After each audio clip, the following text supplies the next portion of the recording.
to the city, baby. When you see us, so you know you really viewing greatness in the making. Double up on facts we stating.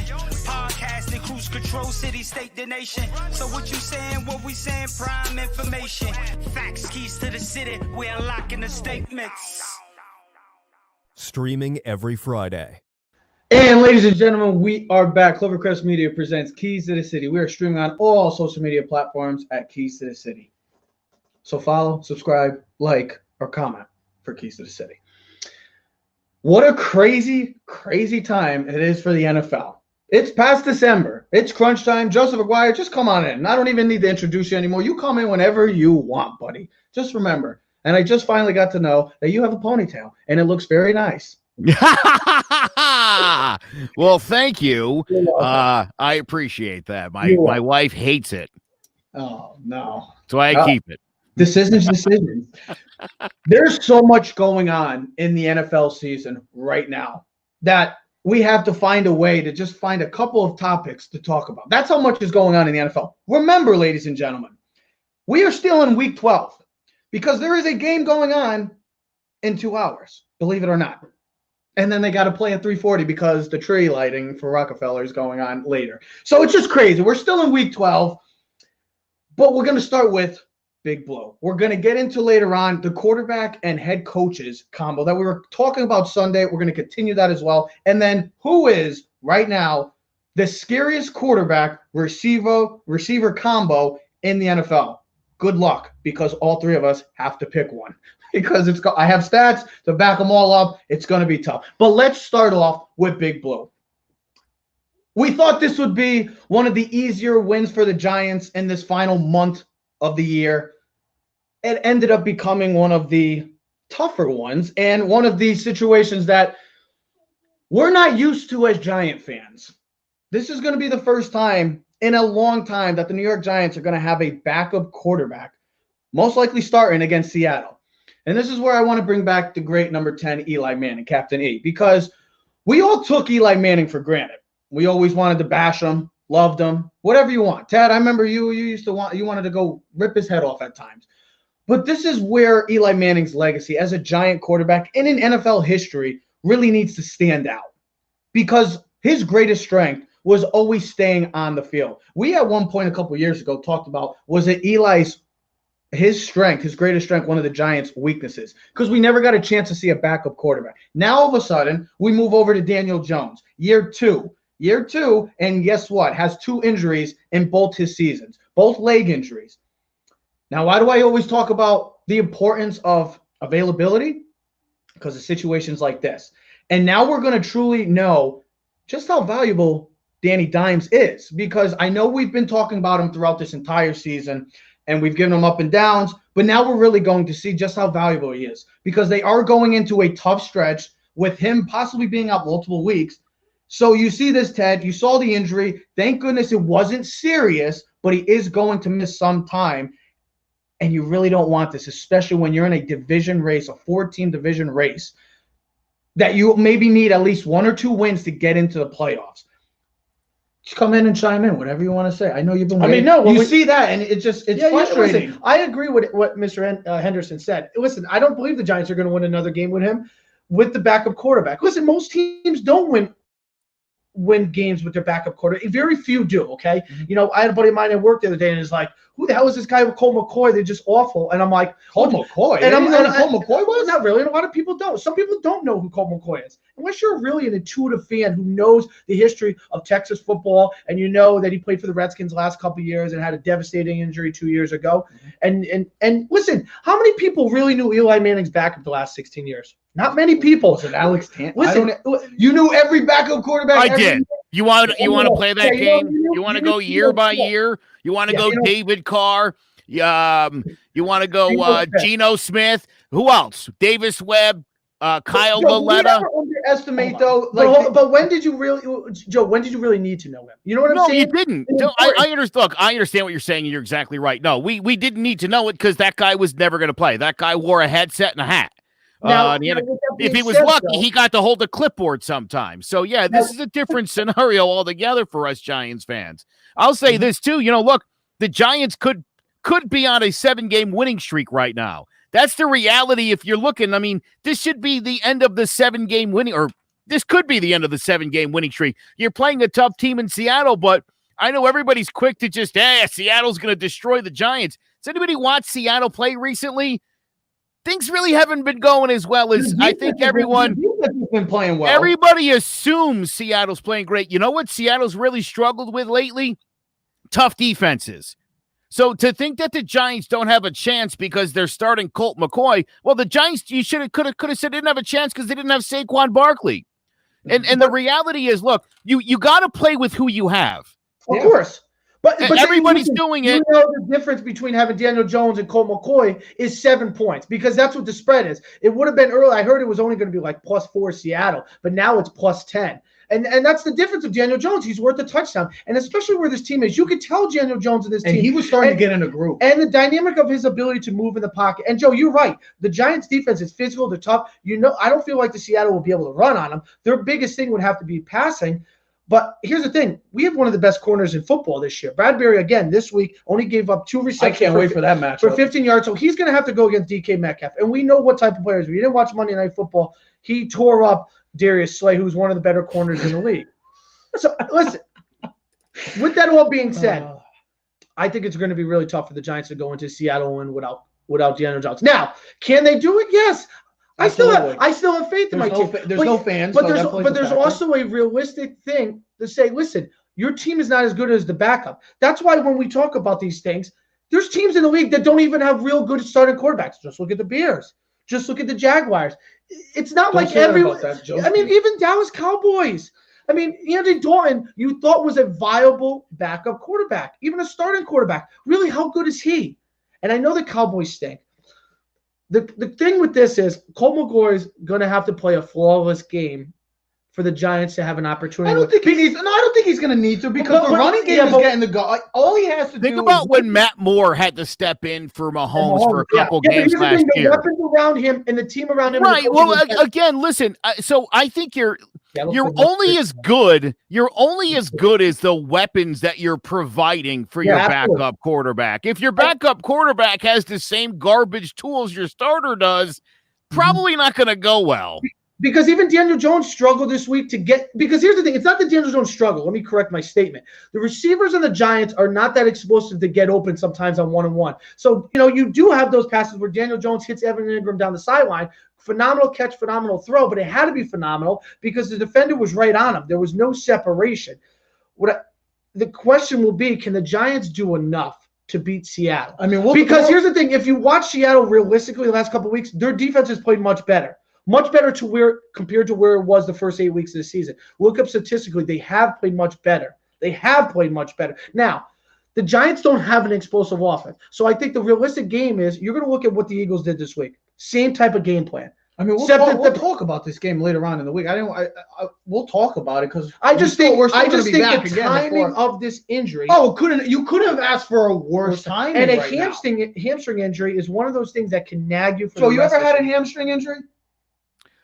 Thank God, no. I've never had any hammy issues. Yeah, I can't imagine. I know. I mean, I've seen people, and I've certainly been around guys that have gone through it. It looks agonizing. It nags, man. It really does nag. Your whole leg, from your leg. I remember I got a couple years ago playing flag football, and from my buttocks to my leg was black and blue. There's really nothing you can do except for rest it, heat it, and ice it, and massage it, and just let it rest. That's really the best. Here's my thing for Colt McCoy, and we'll get into this game more later on in the week. He doesn't have to, he does enough. That's all he has to do. The running game is starting to click. Wayne Gallman has found his groove. The offensive line is finding a groove. Andrew Thomas is playing well. Shane Lemieux, the whole offensive line, I should say. I'm not going to just pick out specific players. All the offensive line is starting to work. All he has to do is just make the throws when asked. That's it, because they have a good enough defense. Deion Lewis. I know that. That's what I'm saying. He has to make the throws when given the opportunity. Plain and simple. Their defense is good enough to contain Russell. Exactly. Contain Russell Wilson. Their defense is good enough. The secondary. I cannot wait to see James Bradbury, who's been one of the best corners, if not the best corner in football this year, against, to some, DK Metcalf, the best receiver to some maybe in the NFL. So I can't wait for that matchup. This is a true test for the Giants. I know that Colt McCoy's out, Colt McCoy's playing, Daniel Jones is out, but this is still going to be a true test, especially for that defense, because you're playing against one of the top offenses. But you're still in and Seattle. The top quarterback in the NFL. Look, two things. That's the game plan. It's easier to type that out than to actually do it. So that's number one. Number two, if Colt McCoy throws for more than 180 yards, the Giants probably have gotten blown out of the game. Yeah. I think it's going to be important, again, like you said, for feed the run, take a page out of Tennessee's book. Establish the run, baby. And play action Establish the run, eat some clock, play good defense. You've got the secondary's right for the Giants. And I'm telling you. They don't need to say Wayne Goldman has shown. I know Saquon's out, and it would be amazing to have Saquon. I'm not saying that. I'm just saying the fact that they're establishing the run. They're able to move on these teams the past 4 or 5 weeks. So it's not just the Cincinnati Bengals. They've been able to move the ball. Wayne Goldman has been able to move the ball. Listen, if Seattle scores more than 24 points, they're going to win the game. The Giants have to keep this game ugly. Under 20, it has to be 20. Like the Cincinnati game. Under 1,000%. Yes. Because Colt McCoy's not going to throw for 250 yards. I think realistically, Joe, the number you said is probably where he's going to be. 175 to 200 yards. Probably he'll be 1-1, 1 touchdown, 1 pick. If he can get to 2-1, that'd be great. Maybe we can get a play on defense, a short field. Listen, we know our kicker isn't going to miss. So if it comes down to kicking, and actually Jason Myers for Seattle has been actually phenomenal too. Mm-hmm. I think he's one of the only kickers this year hasn't missed a kick this season. Gano's missed one, but it was missed one. 56, and it was early in the season. But no, listen, Jace, let me just correct you right where you stand. Colt McCoy's not going to do anything. Nope, nobody. If you think that right now Joe Judge is concocting this plan where Colt McCoy throws the ball 45 times, you're out of your mind. It's not going to be anything like that. I'm telling you. If by some chance Monday we're like, wow, Colt McCoy went for 310 yards. Well, the Giants the Giants got destroyed in that game, and he was throwing the entire second half. That's what that would indicate to me. So true, Joe Paddock. I like I'm telling you, if Colt McCoy throws for, like we said, about 175, then that means Goldman ran for 110. They ran for about 180 on the ground. They took care of that part of the game, 100%. But any thought that Colt McCoy is going to take advantage of that porous secondary is no. That's not going to happen. It's not what we're looking to do here. And here's the thing. Doing it. Carson, and I'm not changing subjects or going off, but people said the same thing about what the Eagles were going to do this week in Carson Wentz. And how good was their passing game against? And you could say Carson Wentz stinks. Don't tell me Colt McCoy is better than Carson Wentz. Okay? He's not. He's not better than Carson Wentz. So, and the Eagles struggle to throw the ball down the field. Mm-hmm. And it's not like the Giants have weapons all over the field. Receiver. Hopefully Darius Slayton, he didn't even play this week. Where's Golden Tate? I don't even remember him having a catch this week. And I'm not being disrespectful to the Giants. I'm being realistic. Evan Ingram's our best weapon on offense right now, followed by Wayne Gallman and then Darius Slayton. Those three guys have to produce, and they have to come up clutch. And we can't have stupid turnovers when Evan Ingram fumbles the ball. It sometimes just go down, go out of bounds. It's like he loses focus sometimes. So it should be a fun intro game. I know Trev's going to want. We'll talk more about it Friday. Yeah, we'll get more into depth with this game. It's just this is a true test for the Giants. You're playing one of the better teams in the NFL and in the NFC. You're going against one of the top quarterbacks in the game of football right now. The Giants' main thing is got to keep them off the field. You got to try to take possession. Bring out Eli. It's so funny you said that because I said that to Trev jokingly the other day. I'm like, let's do it, Joe. Come on, bring back 10.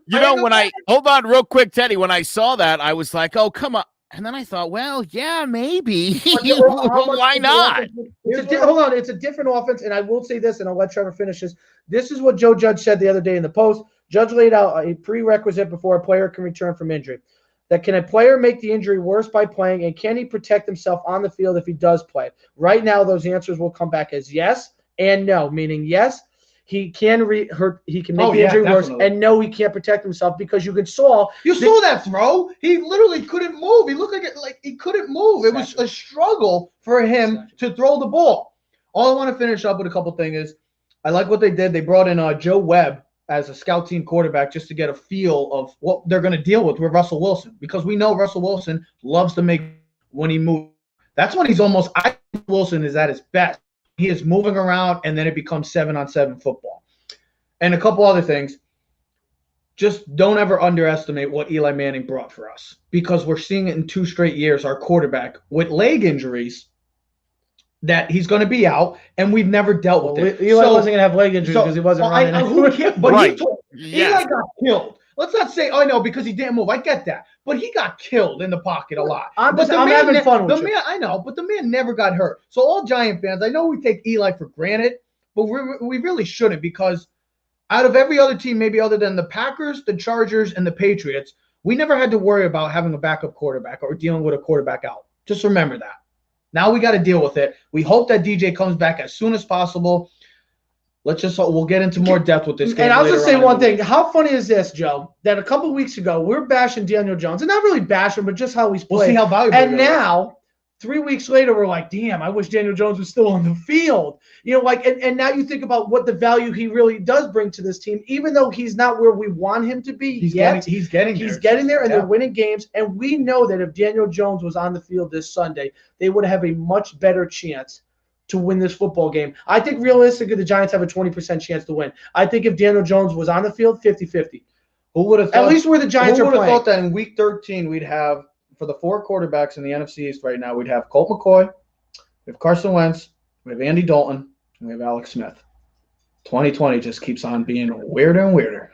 I would have believed that list before the season. I just might not have known where those guys were playing. No way. You know what I mean? Like, if you told me those 4 guys were starting, I'd be like, wait, what teams are they on, though? Would you have really expected Alex Smith to be playing, also because of his serious injury? I mean, do we ever really expect Alex Smith to be playing, maybe just a game, but to play multiple games and perform pretty well at times? Well, listen, even when he was lying on a table having surgery that almost cost him his life, then his leg, he was still the best quarterback on the Washington football team roster. Literally, while he was under the knife, I would still have argued that's the guy I'd rather have play Sunday. You know who was on that team as well? Our starting quarterback this week, Colt McCoy. And he got a bad injury. He broke his leg too. So we'll have to see. Later. All I know is we're in December football, and for the first time in a long time, the New York Giants are in playoff contention. The fact that it's December, the Giants are going to Seattle, and we're talking about them still having a chance to win a game without their starting quarterback tells you all you need to know from where we were when this season started. How about like to where we are now? When the season started, we had this all chalked up as an L. Nobody thought the Giants were going to beat the Seahawks when the season started. And you're right. A month ago, probably still nobody thought that. But look, here we are. Yeah. It's Colt McCoy. We're like, they could probably still win. Going to be a little tougher. How can they do it? I mean, that's how testament to how far the Giants have come, but also the fact that Seattle and Tampa, they're not that good. All these teams. None of these teams. On Friday, the NFC keeps on showing that literally it is a toss-up, because every freaking week we're talking about somebody new, whether it's the Rams, whether it's the Bucs, whether it's the Packers, whether it's the Saints. I mean, right now, I would say when Drew Brees comes back, I think we got to give the Saints the credit right now. They got to give them that, right? Because the Rams, we thought the Rams, they just lost. The Packers, I still have my questions, but Rodgers is amazing. The Bucs have been, their defense has taken a step back, and then Seattle has been playing well, so I don't know. It's a lot of that it's wide open. Listen, I'm going to make the statement. It's going to lead right into it's all about coaching. Because look at where the Giants are a year ago to now, the last 2 years. Joe Judge is the reason why the Giants are a much better team right now. Plain and simple. Okay? That coaching staff too, yeah. The reason why Seattle is good is because Russell Wilson and Pete Carroll. The reason why the Packers are good is because Matt LaFleur and Aaron Rodgers worked well. The teams that are succeeding. Why is Sean Payton in the last 2 seasons 7-0 with backup quarterbacks? He was 5-0 with Bridgewater this year. He's 2-0 with Taysom Hill. Coaching matters. So, Joe, we talked about this on Sunday. I want you to have your list right now of the quarterbacks and coaches that we talked about. How did they fare this weekend? They did extremely well. Our list includes Wilson Carroll, Rodgers McCarthy, Mahomes Reed, Breeze Payton, although obviously Breeze out, so we'll just say New Orleans Payton because he's just that good of a coach, as you just said, Teddy. Tannehill Vrabel, Goff McCarthy, McVay rather, and Tomlin, Big Ben, which obviously we'll see later this afternoon how that goes. It's like a 3:40 game. It's not even at night. Yeah, because NBC is airing the Rockefeller tree lighting after the game. Have you guys even seen the tree? Move the tree lighting up. Joe, did you see the tree? Is it really that bad? Joe, have you seen the tree? Yeah, it looks like 2020. It looks like 2020's tree. 1,000%. Yes, it does. Why are we talking about this? Because on Sunday we were talking about teams that we're bringing up Patrick Mahomes, and because he's Patrick Mahomes and he's been amazing. And could he do it on another team? Let's say the Detroit Lions, because we brought up the Detroit Lions a lot on Sunday, which I would have never thought in a million years we'd talk about the Detroit Lions. But you look at all these bad teams because they got bad coaching. Jacksonville, they don't have a quarterback, first of all. They have a bad coach. The Jets are just the Jets because they have a terrible coach. Why do you think Ryan Tannehill is succeeding now?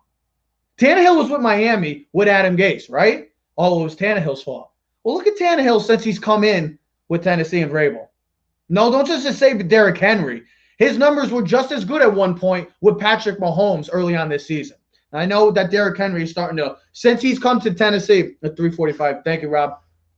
That's what I'm trying to say is that Tannehill, I know people want to say, oh, his career's done. What a bad contract. Should we point the finger more at the coaches? I mean, you could even bring the Eagles in because we thought Peterson and Wentz would be in this conversation. Now we're talking about, is Jalen Hurts going to be the starting quarterback? Well, here's another one, and it just came to my head while we're talking about that, is look at the Washington Redskins. Ron Rivera. Washington football team. Okay, whatever. Can't forget that. People will correct you nowadays. I don't care. Knock me. I don't care. I'm still going to call them the Redskins. Deal with it, okay? Whoa, he's being bold today. All right. Oh, my God. Might offend someone. What else? You might. PC world. So, Ron Rivera, and you look at the Redskins, you look at how they play. They compete every week. All right? If Dallas is so damn good, and they got so much talent, and I know they have a multitude of injuries. They probably have the most talent in the NFC. Listen, I know they lost both tackles, okay? I know they lost both tackles. But Andy Dalton's supposed to be a really viable backup quarterback. Some people would have said, why couldn't he start for other teams, right? You still have Zeke. You still have Amari Cooper. Still have Van Der Esch and this and all these other players. Why can't they win games? Maybe it's coaching, right? You ever think about that? You ever wonder why certain teams just can't win? Why other teams? You wonder why the Giants are playing much better this year? You think it was because Ben Wackadoo? You think Shermer was the right call? No. It's because those guys couldn't coach. They're coordinators. That's why Shermer's in Denver. And they still can't produce with the three young receivers they have and Drew Lock. Okay? Can't coach. Why are some guys successful? Why is Kyle Shanahan, who has Nick Mullins as a quarterback, has 7 running backs out, 12 defensive players out, and goes in and beats the Rams, who are undefeated at home? Why? And 5-6 right now, and still probably trying to get into the playoffs. Why? Don't tell me the 49ers are a better team than the Rams. They're not. You can look me straight in the face. They're not a better team. But guess what? Coaching matters. That's why why is Mike Tomlin is the winningest football coach other than Bill Belichick in the last 15 years? He must be doing something right. I know he's only got 1 Super Bowl. I know you can knock him. He's failed against Belichick in the playoffs. A lot of people have. A lot of people. Name me how many coaches have beaten Belichick in the playoffs. Very few. Coughlin?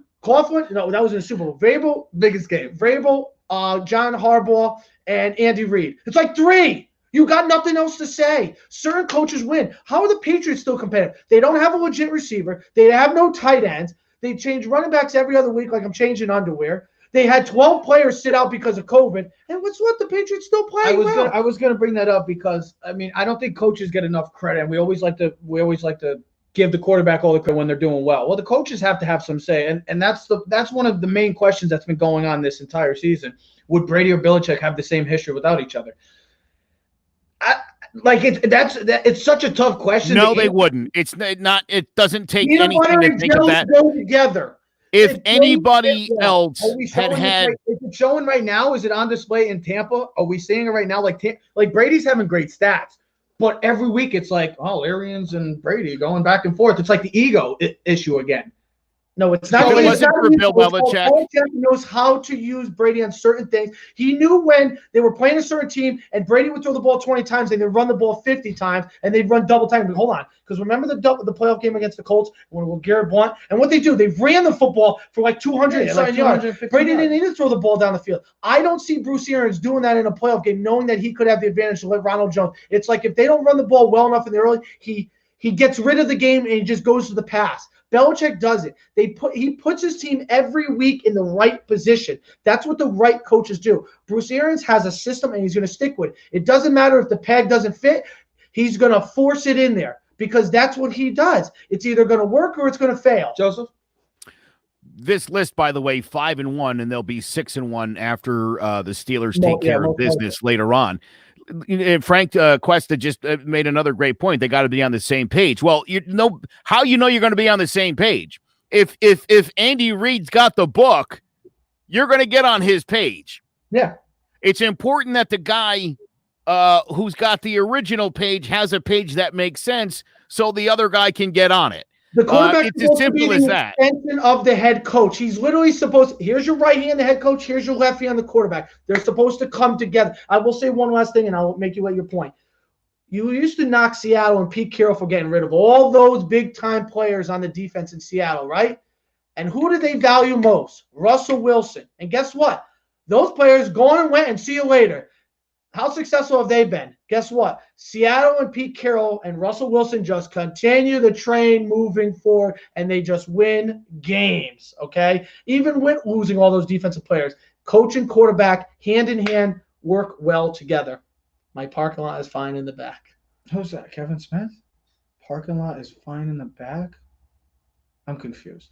Anyways, I'm confused. You got me confused, Kevin. What I was going to say, a quarterback, I'm not going to get into this because I know me and Joe will get into it heated, but could you? I'm still confused by that quote. No, I'm confused. I hope he's back to explain that one because I'm confused. My thing is, I would love to see a Justin Herbert with like an Eric Bieniemy, because I feel like Anthony Lynn. There's a reason why Anthony Lynn's going to get fired. There's a reason why should get fired. And let me point this out. This is not a black thing. Oh, if he gets fired, he's not a good coach, Anthony Lynn. Eric Bieniemy is also a black man. He should be a head coach right now. He's a genius, and he's learning from one of the best of all time. Can you imagine Justin Herbert with that offensive talent coming back next season, that defensive talent coming back next season, with a head coach, a mastermind like Eric Bieniemy? And if he can't work, if Herbert doesn't work after that, then okay, I'm done with it. But if he flourishes, give the man a chance. Here's the other thing. That's why guys like Anthony Lynn will be fired. Adam Gase should be fired. Doug Marrone should be fired because they're not good coaches. Raheem Morris should keep his job in Atlanta because they have played much better since Dan Quinn has been fired. And that's all I'm trying to say. And that's why you see a team like an interested team like the Las Vegas Raiders that have a situation where we want to say Derek Carr's the guy, but I still believe that John Gruden wants to find somebody else. It's up and down each and every week.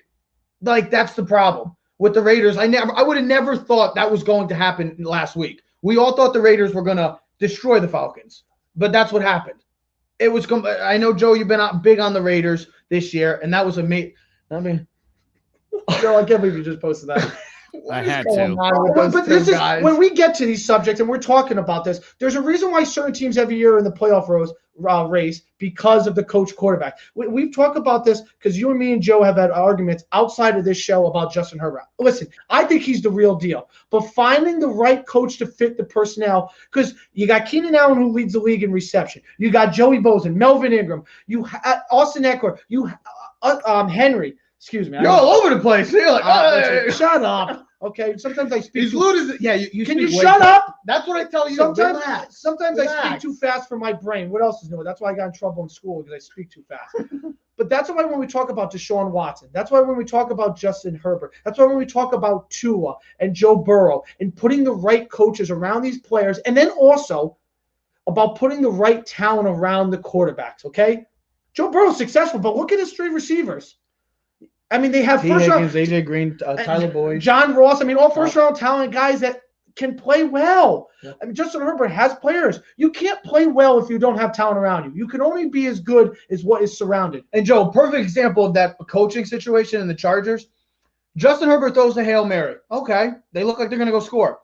What do they do the next play? Well, they run. Okay. Came back. Just shush, please. Shut up, like you just told me. What do they do the next play? No timeouts, mind you. Clock is running. They run the ball. A draw, didn't they? That's not Justin Herbert's fault. That's the coaching. That whole coaching staff. But ask yourself. Because look, I watched the game. Ask yourself this question. Why did they not throw the ball in that situation? And the answer is simple. Justin Herbert was not playing well. He had just thrown an interception right after his defense, and everybody wants to blame his defense every week. His defense, 3 second-half turnovers. Here's the ball. Put it in the end zone. But and Joe, he couldn't do it. He couldn't do it. They ran a draw because he was blowing it. He was overthrowing, and down in the red zone, his little softy little tosses, they don't cut it. I'm telling you, Justin Herbert's just not the guy. One of the strongest arms. My thing is, okay, and then what he doesn't. He's a little finesse guy. Don't tell me he's got one of the best arms. You're out of your mind. You're out of your mind. I think at some point I'd love to sit down with you guys and watch some tape because I have no idea what you're seeing when it comes to Herbert. You're out of your mind. Herbert has a cannon. First of all, he did not make any. He did not complete any throws down the field. No throws down the field. If you watch the game, Josh Allen makes precision pass over and over and over again, and Herbert overthrows, underthrows, had a guy wide open. He underthrew. They would have scored a touchdown. I'm telling you, I watched Justin Herbert. I see him make some nice throws. Most of them, they're little like finesse tosses. He's not going to cut it in the NFL. I see a lot of good. Hey, I see a lot of. Listen, when you're blind, but here's the thing. Yes, Joe is blind. There's a reason that they chose to run the football when they could have won the game, guys. And it wasn't because they think Justin Herbert's great. Joe, but why would you run the football if you're losing with no timeouts? Your object is to score to win the game. Right, so you would throw the football. He had so little confidence in Herbert throwing the touchdown pass. He decided to run the football. Plain and simple. Watch. First of all, they watch the game. And just be I'm sorry, Patrick Mahomes, I guess, has set the standard that every rookie quarterback that comes in for the rest of time has to throw for 50 touchdowns. No, but that's what everybody thinks. Oh, you have to throw like Mahomes. No one said that. You got to win the game, though. You every week. Hold on, not for nothing, but every week you all say to me, "Oh, that defense sucks. That defense scored 14 points in fantasy this week." Let's cut the crap. Let's cut the crap about the defense. Let's get serious here. This team loses every week, and everybody blames the defense. He had 3 chances. They kept getting the ball back from him. Here, Justin, put it in the end zone. 3 times, Trevor. So, no, what you're saying is not true. I'm not saying he has to be perfect. Again, game on the line, they decided to run the football. And that's why they should all be fired. Hold on, let me explain this. Maybe. If I could change this camera angle. Right now, Joe, I'm watching this, and listen, we're doing this from the show. This is what the headline thing says. Bill Belichick says Herbert will be a great quarterback for a long time. The question is Justin Herbert the best quarterback from the 2020 draft class? If Bill Belichick is saying that this kid is the real deal, what do we say? What are we then? Then come on. Listen, Joe. I wouldn't be surprised if Bill was just saying that to undermine the Chargers. I'll put it this way, Joe. I would psychological. I would say this. You might be partially right, and we're both partially right, because he does make mistakes and he does do things. But listen, those are rookie men. I would question, though, if we had put Herbert with a different offensive mind, put him on San Francisco with Kyle Shanahan, right? He made Jimmy G look like the real deal. I could put Daniel Jones with Andy Reid, and I think I would have a better quarterback there too. I don't think you can't do that. But he wouldn't be home. Listen, the hypotheticals don't work. No, I know. If you take Joe Montana and you put him in Tampa Bay in the 80s, Tampa Bay still sucked. Yes. Tampa Bay still would have sucked. And that goes back to our question, which let's get back to what we're really talking about. How does top quarterback and coaches combo fare? You put the right coach with the right player. I mean, here's the thing. If you want to go back to this, Tannehill, you liked Tannehill back in the day, right? For Miami. Hold on. Oh, yeah. And Uncle Jerry, who's a big Miami fan, couldn't stand Tannehill because he's like, he sucks. He misses too many throws. It doesn't work, right? And then you watch him go to Tennessee. And I know they have a run-first offense. But when he has to make big-time throws, he's made big-time throws for them. And even you have agreed that Tannehill has played like an MVP caliber player. It's not that all of a sudden his mechanics or his arm got stronger or he got smarter in 3 years. It's because the coaching staff put him in the right predicament and the right calls, and he learned. So what I'm saying is, can Herbert be that guy if you put the right guy around him? That's all I'm saying. You know what I mean, Joe? If your thought process is Tannehill is good, right? He was probably good in Miami. But Adam Gase was the coach. And you know what's funny? Adam Gase was Miami's coach, right? He was awful. And they fired him. What did the Jets do 16 hours later? They hired him. Guess what? Yeah. Ryan Flores, the coach, has owned Miami. So what's that say about the New York Jets? You hired Adam Gase, and the coach that you hired 16 hours afterwards, you get dominated by the team that you got fired by. So that speaks volume to coaching. I still have faith that Sam Darnold could be a good quarterback in this league. I just think Adam Gase sucks. And sorry, maybe I used the wrong word or I said the bad word or something, but that's the right word in this thing. He is not the right coach. Why is the Giants a better team this year? Because of Joe Judge. Daniel Jones looks like a better quarterback because of Jason Garrett and Joe Judge. Not because of all of a sudden his arm got stronger, he became faster, he got smarter. Because the right coach. Herbert has humongous, he has great skills. I think he has skills to be as great as any other quarterback. But we've seen this before. You can be as great as you want. But if you don't have the right team, the players around you, and the right coach, you are going to stink and just be like any other quarterback, fade away into the sunset. Look at the Giants and Dolphins. Perfect situation. A year ago at this time, we thought those two teams were in the dumps. They were laughingstocks in the New York in the NFL. Now a year later, the Giants are in first place in the NFC East. Yet I know the NFC East is garbage. The Dolphins look like they might have a very great chance of winning the division, getting into the playoffs, and hosting a playoff game. It's got to be the coaches.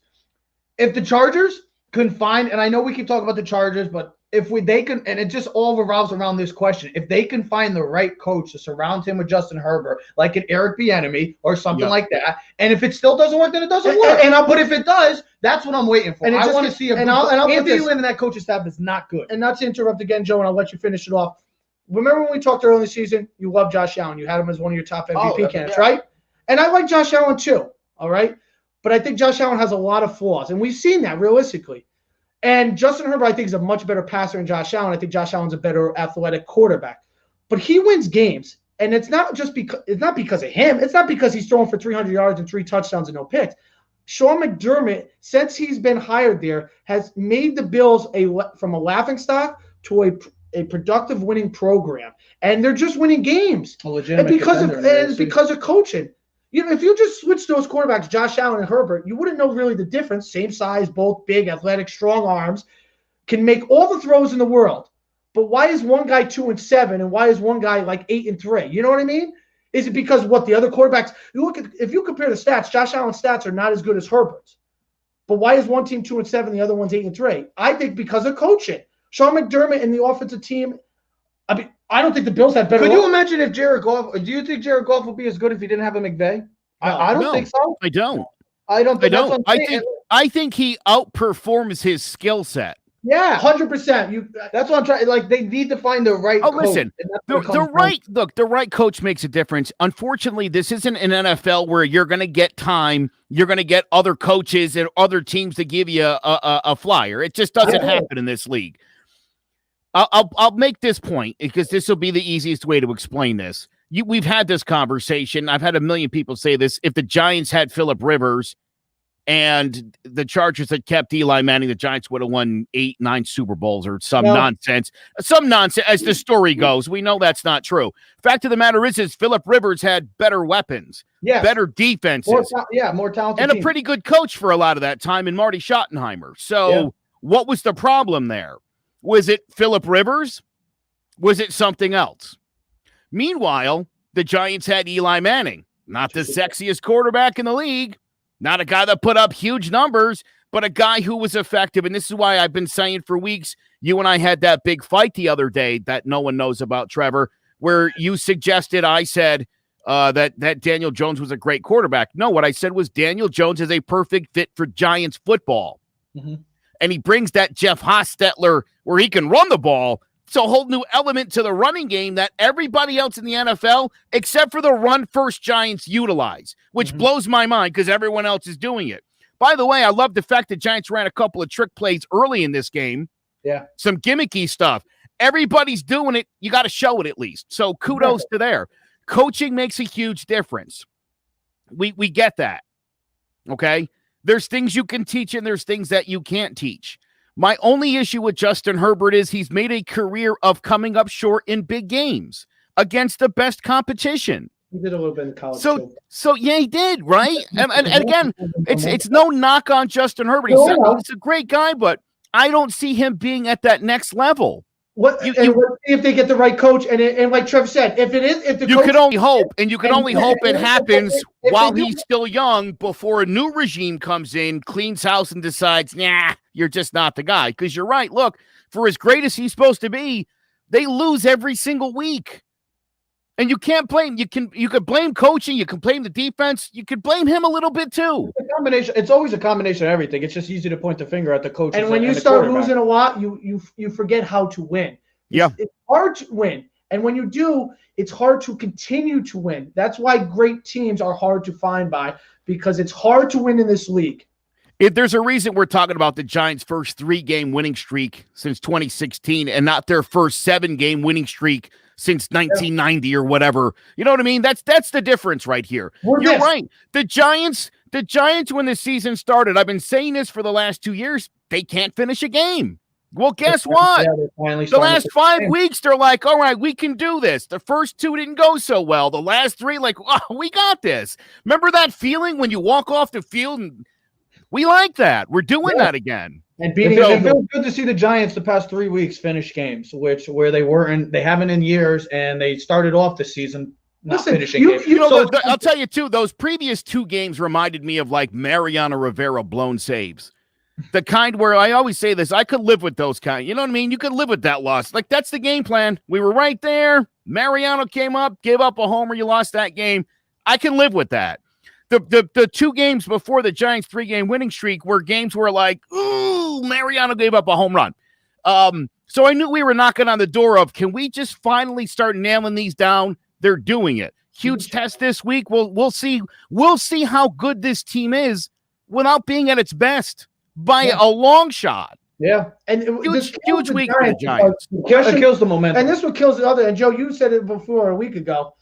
I know Trevor wants to get the thing was, what does Daniel Jones do the rest of the season to keep his job? Remember, you're like, I want to see what he does for the remaining of the season to see. And him being hurt only doesn't help us going forward. It's just the worst. The timing couldn't be any for him, any worse. The Giants organization and this team right now, because we have a really tough schedule going for it. You're going to play pretty much, except for the Cowboys, all playoff teams. Well, the Cowboys are legitimate, have a legitimate shot of making the playoffs. So every team playing. Again, not to mention, it's the Cowboys. So even if the Cowboys, crap the bed the rest of the way, how much motivation will the last game of the year keeping the Giants out be? That would be their Super Bowl this year. Keep the Giants out of the playoffs if they can. Every team they're playing from here on out is in contention with being in the playoffs or is already in the playoffs. So Correct. The Giants, we're going to, like I said last week, we're going to see how legit this Giants team is, and we'll talk about it more on Friday. It just sucks that they have a little bump in the road now with their franchise, or their quarterback, I should say, is out for a couple weeks. Well, let's hope it's not a couple weeks. We'll see how long it is.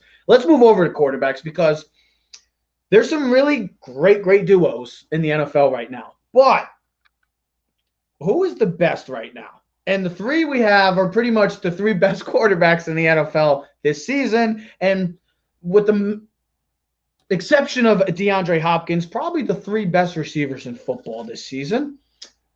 So let's ask, boys and girls, who is the scariest duo currently in the NFL? Is it Russell Wilson and DK Metcalf, Patrick Mahomes, Tyreek Hill, or is it Aaron Rodgers and Devontae Adams? For me, after what I saw Sunday, it's really easy. It's Mahomes and Hill. Because, first of all, no one on this list has Tyreek Hill speed. And you say that again. Well, DK Metcalf, I know. Yeah, I know. DK Metcalf might have something to say. But I still think Tyreek Hill would beat him in a 40-yard dash. I would and love here's to the thing. that. You can't press Tyreek Hill. He's impossible to press. DK Metcalf, because he's so big, you could press him a little bit. And people are like, no, we can't. Go look at the game 3 weeks ago against Jalen Ramsey. He got shut down.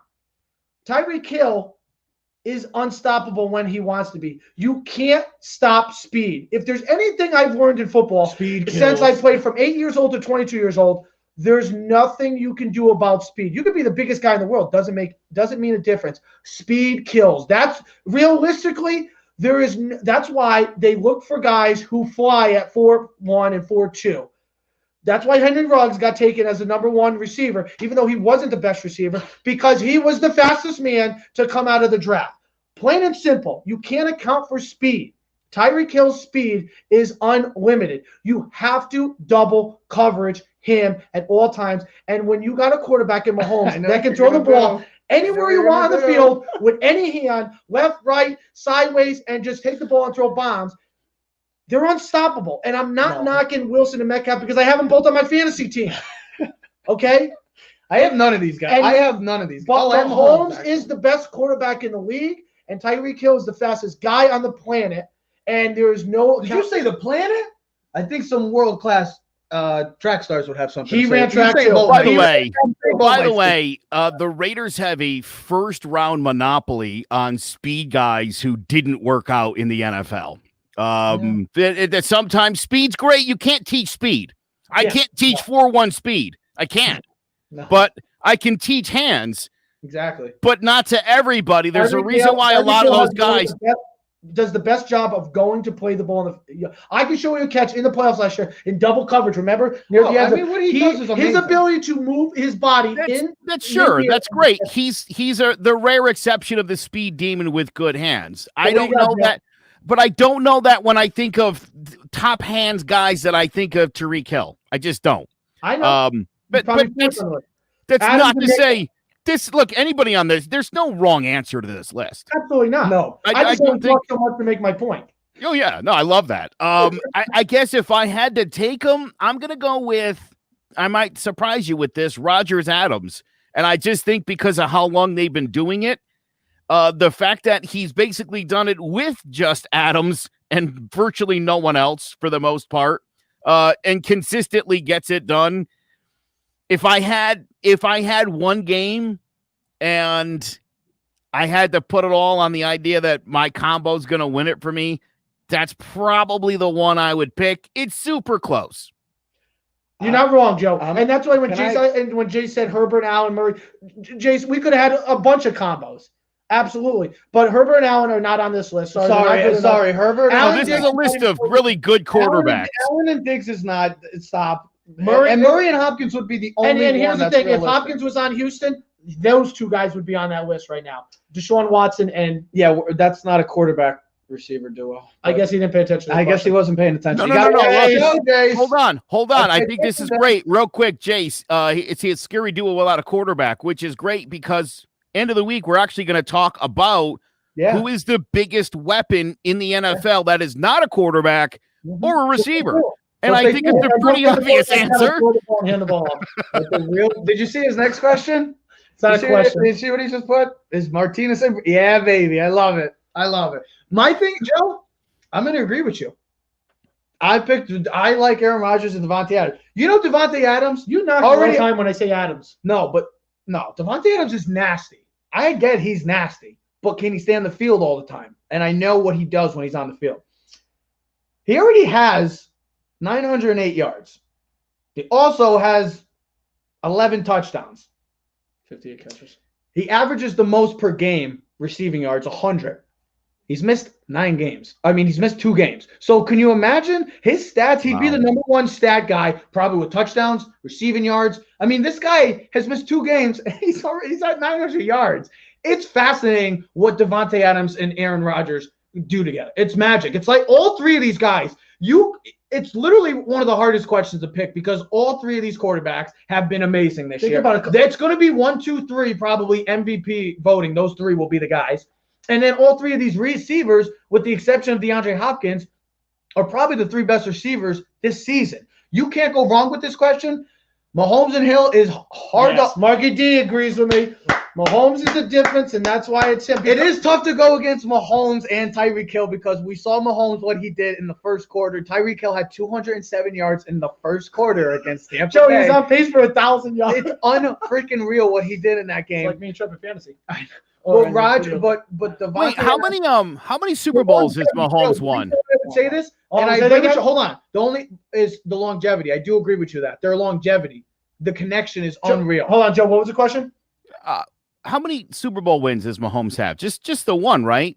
We're all aware of just the one. There hasn't been any other championships. You know number 2 is coming this year, right? You already picking a Super Bowl team to win. You're picking the Chiefs to win. Listen, Mahomes is winning the MVP, and I read it. Listen, Mahomes is winning the MVP. It's not even close. He must have forgot about a team on the East Coast in East Rutherford, New Jersey called the New York Giants. There you go. There you go. Right here, baby. Read it and weep. Mahomes. I'll tell you something right now. If the Raiders play the Chiefs in the postseason, I'm taking the Raiders again. Guess what? And you know what? They're going to lose because you know why? Mahomes is the best player in the field because even when the Raiders were better than them the last game, Mahomes is that good. Here's my question. It's like Jordan, baby. It didn't matter. He was going to wait. Now Mahomes is Jordan. Joe, I think he has the capability of being that good. Wow, He's going to win 6 Joe, in your lifetime, Rodgers doesn't need to scramble. That's how good he is. He's like the Joe DiMaggio, man. Come on. Guess what? You take DiMaggio, and I'll take Mickey Mantle. You want to take Mike Trout? You know the beauty. Listen, Joe DiMaggio never dove for baseballs. Do you know why Joe DiMaggio never dove? He didn't need to. He got under everything because he could read the ball off the bat better than anybody. He got too drunk before Sorry, I'll take Willie Mays. I was going to say he got too drunk before the game. I'll take Willie. There's a reason that Aaron Rodgers doesn't need to run and wins a ton of games and puts up big numbers because he's the best pocket passer in the league and has been his whole life. He's safe sometimes. Best pocket quarterback all time, his whole life, even better than Brady. What? You said best pocket passer quarterback his whole life. You would say Aaron Rodgers. Are you saying that you take him over Brady? Statistically or wins and losses in Super Bowls? No, just overall. Different things. Joe, if you were starting a team and it was the 2000s where it wasn't this league where you needed an athletic quarterback, would you take Brady or would you? If it was, what if it was today? Because I would take Rodgers over Brady today. Today you need an athletic quarterback who can move in the pocket, so you don't want Brady. You want at least Rodgers' ability because he can extend plays. But let's put it this way: if you watch the game, how many times did Mahomes break the Tampa Bay Bucks and the Chiefs' backs on just being able to scramble, be able to extend plays? I mean, his ability to move in the pocket and pick up 10 yards on a running play, even 15 yards, he does it like every week, and you're like, damn, he's that good. Like, I know this.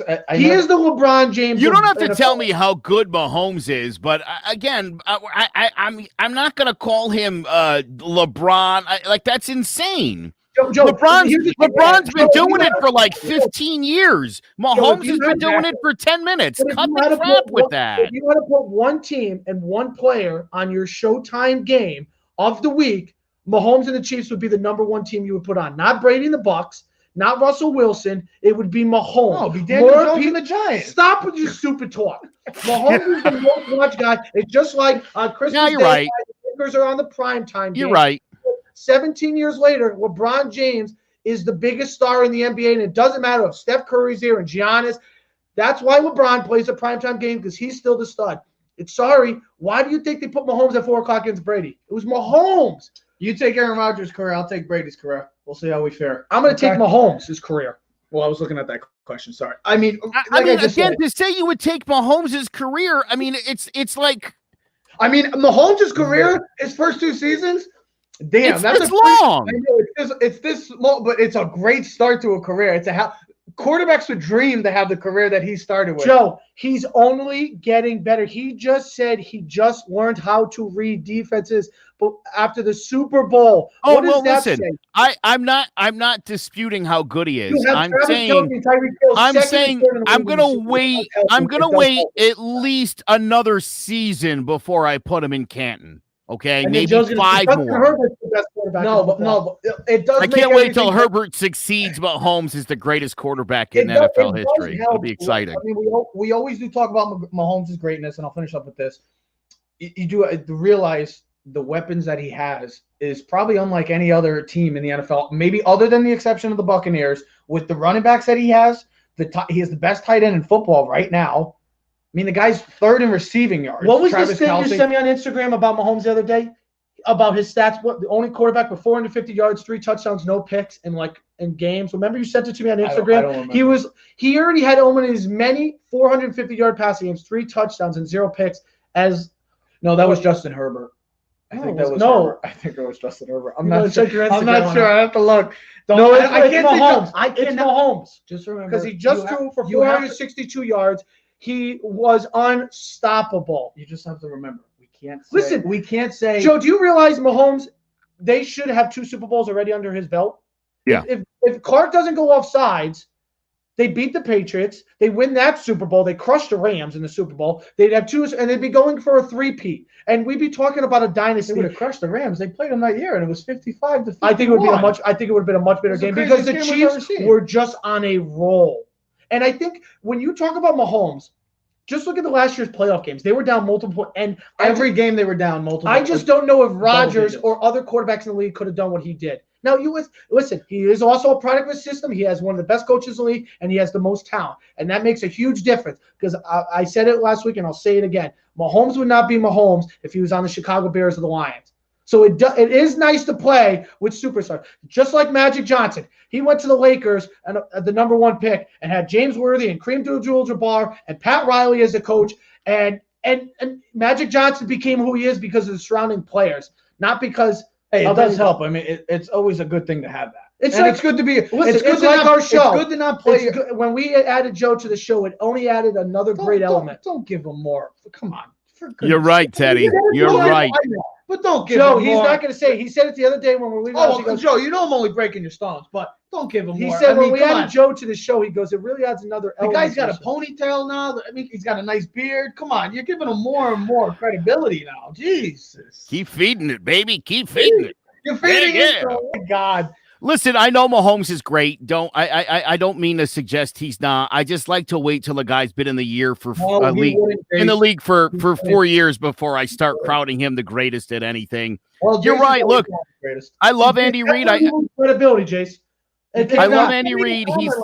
He's in a really great situation. Mahomes would win. No, he wouldn't. You can't. I mean, again, he went to the Jets right now. Hold on. I mean, literally, listen. We just spent an hour talking about the importance of being a quarterback with the right coach on the right team. Yes, with the right personnel. Yes. Again, why would you say that, Jace? Not good. He's blessed. That's why we're seeing something great, because if this guy was on the Jets or the Bears, he'd be the next Rex Grossman. I mean, that's why Steve Young got traded from Tampa Bay and went to the 49ers and became one of the best quarterbacks. Right, listen. He went to a great organization with a great coach and great personnel. This league has been full of the Colt McCoys of the world. Those guys in college who we were like, maybe, and then they go to the NFL and it's like, yeah, no, we should have known that. We suspected it wasn't going to work out, because this isn't the Big 12, and we don't score 50 points a game anymore. How's Baker Mayfield doing? That's all. Yeah. Football's hard. Well, you can't just football's hard at the next level. He would win. And if you're not in the right situation, you're going to have a really hard time winning. 100%. Again, I talked about, right, going 16-0, I think it's harder to go 0-16. Yeah. Again, they're both really difficult things to do. Understand this. But to go 0-16 means your offense is a disaster. Your defense is a mess. Your special teams makes a ton of mistakes. Your coaching sucks. Your front office sucks. It's hard to be that bad. That's why I tell you Jacksonville's not as bad as Jacksonville looks. Jacksonville's got some things going on for them. It's not the worst organization. The Jets are. The Giants got a lot going for them right now. Yeah. That's why things are improving. That's how this works. They found their identity. They got a good coaching staff, and that's what it comes down to. You gotta have the right coach. And you know what, Trevor, I'm going to defend something you said before. And again, you kind of brought up the race thing, and it really doesn't matter when it comes to Anthony Lynn. No. Anthony Lynn's just not a good head coach. Yes. It doesn't mean he's not a good football guy or a good football coach, but he's not a head coach. He's not a head coach. How did Bill O'Brien do? And sure. Again, McAdoo, pick Shermer. There's a lot of these guys in the league who are great. They're great. They're great coordinators. To be a head coach, you have to be able to take it next level. You've seen just in the last few weeks some of these coaches that have had to turn over play calling duties to their coordinators, and it's like, well, you're not a coordinator anymore. You're a head coach. Coach, for God's sake. As a head coach, you're supposed to lead, and you designate. Listen, I'll put it to like this, Teddy. If you can't delegate play calling to someone you trust, you're an imbecile. No one likes you, and you're never going to have the right rapport with a team. Joseph, I love it. Thank you. You just put the period on the show. Thanks, buddy. See you guys later. We'll be back at the end of the week. Like I said, we will have a discussion on who is the most non-quarterback, most valuable player. There's a lot of them, but who is it? Defense, running back. It could be anybody. Anybody. Who is it, though?